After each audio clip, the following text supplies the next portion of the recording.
There's a number of different commentators and scholars, reputable sources, that have slightly different views on the dating of the book. But we're clinging to the one we think is the most authenticated.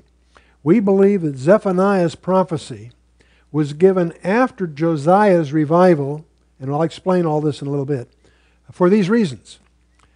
There's an allusion in there about cutting off the remnant of Baal worship, implied that a religious awakening was in progress. So yes, the problem is that they're worshiping Baal, but in the language you'll discover that there is a religious awakening going on in the first chapter. Also, Jeremiah, who prophesied long after 622, as well as before, in other words, Jeremiah starts earlier and even stays longer, described Judah's religious and moral condition very much in the similar terms as did Zephaniah.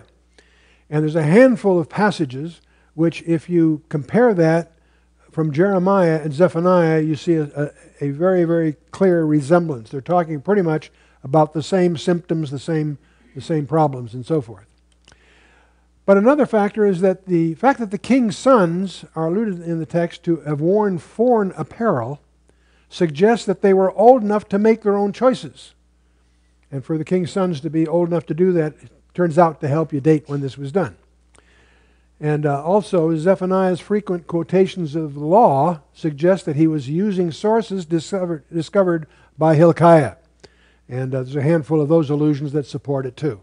And that's a very big event that occurs, because there's a period of great unbelief and idol worship, during Josiah's reign, they find a copy of the Torah that the previous kings had attempted to destroy all copies of.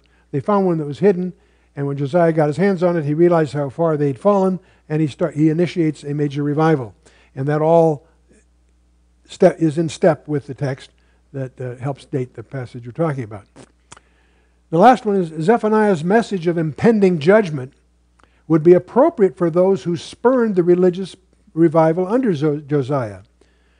Thus his prophecy was given sometime after the time of Josiah's revival in 622 BC, but still before the destruction of Nineveh in 612 BC, which Zephaniah indicated was still in existence then as the capital of the Assyrian Empire.